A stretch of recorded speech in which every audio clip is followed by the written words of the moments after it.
मेहमानों का एक बड़ा पैनल हमारे साथ जुड़ रहा है। मुमताज आलम रिजवी हमारे साथ जुड़ रहे हैं, इस्लामिक स्कॉलर हैं। दानिश कुरैशी हमारे साथ जुड़ रहे हैं, नेता AIMIM के। मुफ्ती वजात कासमी हमारे साथ जुड़ रहे हैं, मुस्लिम स्कॉलर हैं। और आलोक वत्स हमारे साथ जुड़ रहे हैं, राजनीतिक विश्लेषक हैं। साथ ही साथ हाजी मेहरुद्दीन रंगरेज हमारे साथ जुड़ रहे हैं, मुस्लिम स्कॉलर हैं। आप सभी का बहुत बहुत स्वागत है।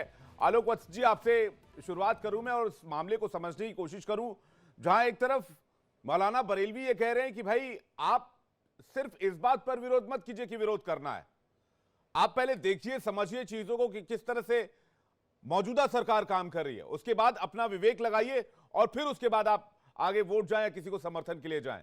ये नहीं कि आंख मूंद के किसी को भी सपोर्ट कर देना है। लेकिन इसके उलट जब इस तरह की बातें होती है, जब समझाने की बात होती है, तो ओवैसी एक बाबरी वाला एजेंडा लेकर आते हैं और कहते हैं कि भाई हमारी मस्जिदें छीनी गई और दूसरी मस्जिदों पर भी ललचाई नजरों से देख रहे हैं। ये दोनों चीजें एक साथ कैसे? देखिए विवेक जी, बरेलवी जी का आज के संदर्भ में, आज के हिसाब से जो भी बयान आया है वो स्वागत योग्य है। किसी को भी जज करना चाहिए पहले कि उसके कर्म कैसे हैं। नरेंद्र मोदी जी के राज में हिंदू मुसलमान में कोई फर्क नहीं किया गया। जितनी भी कल्याणकारी योजनाएं आई गवर्नमेंट ऑफ इंडिया की, वो सबका इक्वली मुसलमानों को भी लाभ प्राप्त हुआ। चाहे वो शौचालय निर्माण में हो, चाहे वो घर के निर्माण में हो, चाहे राशन देने में हो, चाहे वो मेडिकल फैसिलिटी में हो। ये चार चीजें मैं ऐसी मोटे तौर पे गिना रहा हूं। और मुस्लिम महिलाओं को जिस गुलामी से आजाद दिलाया 3 तलाक का, वो भी अपने आप में एक बहुत बड़ा ऐतिहासिक कदम था। आज मुस्लिम महिलाएं का भरपूर वोट चोरी छिपे हमें मिल रहा है, नरेंद्र मोदी जी को मिल रहा है। इसका कारण है कि उन्होंने उनको सुख पहुंचाया है।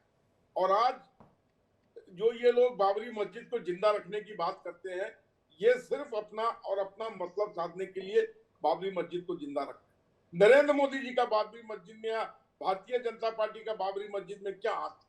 ये तो कोर्ट का फैसला आया और मुसलमानों ने उस कोर्ट के फैसले के तहत वो जमीन इनको वापस सौंप दी, जहां पर भारत के करोड़ों करोड़ों लोगों के सहयोग से आज एक भव्य मंदिर बनकर खड़ा हो गया है।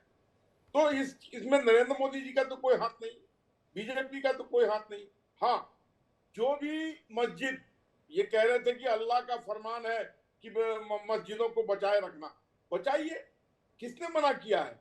लेकिन जहां आपके पूर्वजों ने मंदिर में घुस के मस्जिद बनाई है, हिंदू लोग सहिष्णुता से वैज्ञानिक आधार पर, आर्कियोलॉजिकल सर्वे के रिपोर्ट के आधार पर उसकी मुक्ति के लिए लड़ाई लड़ रहे हैं। हम कोई बलवा नहीं और जिहाद करके नहीं ले रहे हैं। हम लोकतांत्रिक तरीके से जो भी सिस्टम है उसको फॉलो करके, अगर इसमें ज्ञान व्यापी या मथुरा और काशी मुक्त हुआ तो इसमें तो कहीं से कोई दिक्कत नहीं होनी चाहिए। लेकिन ये लोग साइंटिफिक तरीके से और कानूनी तरीके से, ठीक है आलोक जी, आपने बड़ी बात कही कि मोदी सरकार ने किसी को जात पात देखकर कोई योजना तो नहीं बनाई। दानिश कुरैशी हमारे साथ जुड़े हुए AIMIM के नेता हैं, बड़े बेबाक अंदाज में बोलते हैं, बड़े ज़हीनी नेता हैं। दानिश कुरैशी जी, आखिर क्यों इस तरह की कोशिश होती है? इस देश में जब 80 करोड़ लोगों को रोजगार राशन मिलता है तो उसमें यह नहीं कहा जाता कि भाई आप कौन से धर्म से आते हैं, कौन सी जाति से आते हैं। प्रधानमंत्री आवास योजना का घर बनता है तो जाति तो नहीं पूछी जाती कि आपको, आप इस जाति के तो आपको नहीं मिलेगा। जाति तो वैसे हर फॉर्म पे पूछी जाती है, फॉर्म भरवाया जाता है। जब शौचालय बनता है तब तो इस तरह की बात नहीं होती है। ठीक है, मैं जवाब दूं? मेरी आवाज आ रही है? बिल्कुल आ रही है। दानिश कुरैशी जी बोलिए। देखिए, सबसे पहले तो आलोक जी ने जितनी भी बातें कही, ये बिल्कुल गलत और अपवाद बातें हैं जो उन्होंने कही। उन्हें ये याद नहीं है कि भारतीय जनता पार्टी का रोल क्या था बाबरी मस्जिद ढहाने में, और अगर ये याद नहीं है सम्माननीय आलोक जी को, तो जाकर वो सुप्रीम कोर्ट का जजमेंट पढ़ लो। आपको भी विवेक याद होगा कि बाबरी मस्जिद के लिए क्या कहा गया था, और बाबरी मस्जिद ढहाने के लिए जो सारथी बने हुए थे वो कौन थे? अडवाणी के रथ के सारथी कौन थे? तो आलोक जी को शायद वो याद नहीं है। रह गई दूसरे नंबर की बात। देखिए, आप जो बात कह रहे हैं ना कि आपको शौचालय नहीं मिला, आपको 80 करोड़ रोजगार में आपको हिस्सा नहीं मिला। सुनिए, लड़ाई यहाँ हिस्से की नहीं है। हम वहां पर हमारा जो हिस्सेदारी है संविधान के अधीन, मेरी जो आबादी है उसके मुताबिक मेरा रिप्रेजेंटेशन वहां होना चाहिए। भारतीय जनता पार्टी के कितने रिप्रेजेंटेटिव पार्लियामेंट में है ये पूछ के बता दीजिए, कितने एमएलए हैं वो पूछ के बता दीजिए, तो आपको नहीं मिलेगा। दिक्कत क्या है कि भारतीय जनता पार्टी की रीति नीति जो है वो मुसलमानों के, खास तौर क्या अकलियत की बात नहीं कर रहा, मुसलमानों के मुखालिफ है। और एक तरीके से भारतीय जनता पार्टी के शासनकाल में, मोदी जी के शासनकाल में जिस तरीके की जुल्म और ज्यादती बर्पा हो रही है उस पर वो खामोश है। मोदी जी बोलते ही नहीं है, चाहे मणिपुर हो तो खामोश हो जाए, चाहे यूपी में, उत्तर प्रदेश में पेपर लीक हो तो खामोश हो, चाहे बेटी जिंदा जला दी जाए तो खामोश है, चाहे बिल्किस बानो हो तो खामोश हो, चाहे क्या बोलते हैं हमारे जो जवान है, नौजवानों की हत्या हो लेकिन जाती है, मौलाना बरेलवी, दानिश वो कुरैशी बिल्कुल साहब, खामोश आपने हो जाते हैं। आप देखिए, आपने तो पूरा वो कर दिया एकदम, हर टॉपिक इसमें उठा लाया। मैं ये कह रहा हूं, मौलाना बरेलवी कह रहे हैं कि 2022 में समाजवादी पार्टी को एक तरफा वोट डाला मुसलमानों ने। ये उनके बयान है, मैं नहीं कह रहा हूं।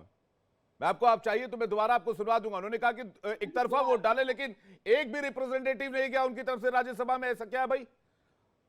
और आप लोगों का ब्लेम सिर्फ एक पार्टी पर होता है?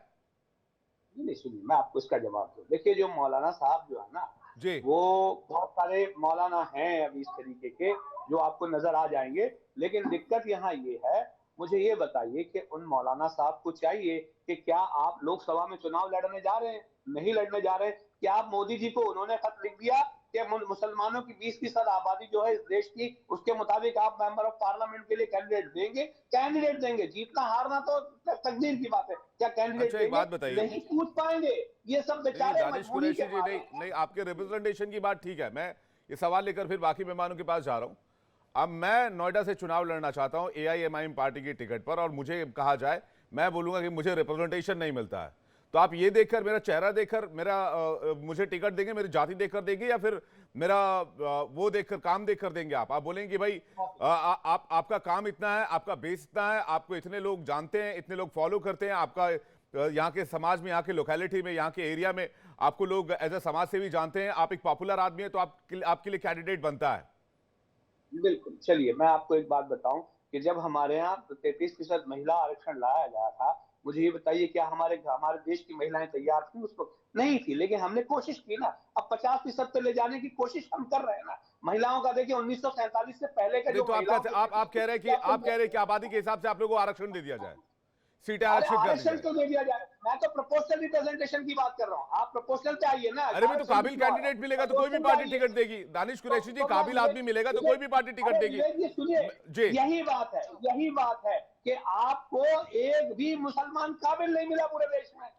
भाई तो आपको मिला ना, आपने दिया ना। आपने आपने कितनी सीटें दी थी यूपी में 2022 में? मुझे बताइए ना, कितनी सीटें दी थी 2022 में आपने, और कितने जीत कर, कितने विनिंग कैंडिडेट आए, और आपने कितने हिंदुओं को टिकट दिया था उत्तर प्रदेश में? जिस दिन हम देश के प्रधानमंत्री पद के लिए लड़ेंगे ना, उस दिन आप देखिएगा आपको रिप्रेजेंटेशन उनका मिलेगा, दलितों का, पिछड़ों का, मुसलमानों का। नहीं, आप उतनी चिंता करनी छोड़ दीजिए। आप तो जब भी बात करते हैं सिर्फ बाबरी की बात करते हैं, मुफ्ती वजाद कासमी जी की बात करें। चलिए, रिप्रेजेंटेशन की बात हो रही, तो मैं रिप्रेजेंटेशन पर चलता हूं।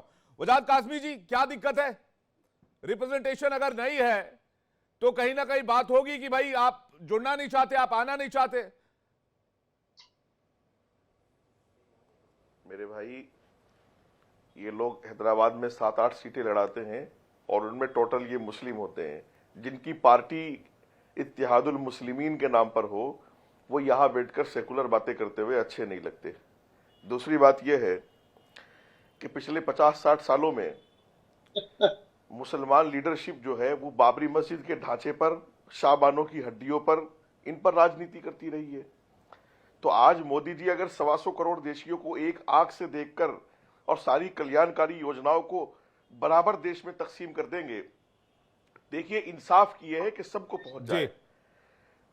लेकिन ये लोग इंसाफ नहीं होने देना चाहते। ये लोग चाहते हैं कि उसमें हम रोड़ा अटका करके रखें देश को हमेशा। अच्छा, ये स्पेशल ट्रीटमेंट क्यों चाहते हैं? मुसलमान हैं हम, हमें स्पेशल ट्रीटमेंट दिया जाए, ऐसा क्यों इन्होंने?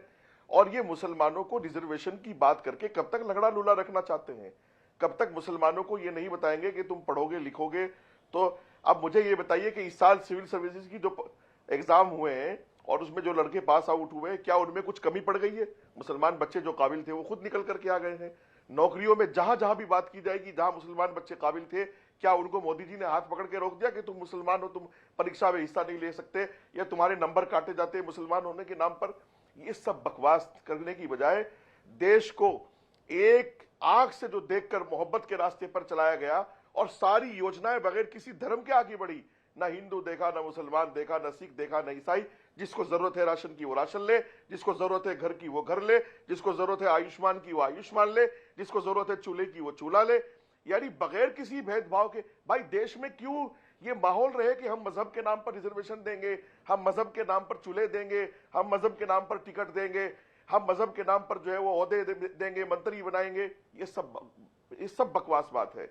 मुसलमानों को हिस्सेदारी चाहिए थी योजनाओं में, मुसलमानों को हिस्सेदारी चाहिए थी तरक्की में। मोटी बात। आज जी, बिल्कुल। मुसलमान इस बात के लिए खुश है, जी, आज मुसलमान इस बात के लिए खुश है कि देश तरक्की कर रहा है, मुसलमान राष्ट्र के साथ खड़ा हुआ है। इन मुट्ठी भर मुसलमानों के कहने से कुछ नहीं होगा। ओवैसी पहले अपने आप को सेकुलर करे, अपनी पार्टी के नाम को सेकुलर करे, और उन्होंने अब तक हैदराबाद में जितने लोगों को चुनाव लड़ाया वो ठीक है, बड़ी बात कह रहे हैं वजाद जी आप करके कि कितने जी, दलित वजाद कासमी जी, बड़ी बात आप कह रहे हैं। मैं रंगरेज जी के पास जा रहा हूं। विधायक बनाए हैं। आप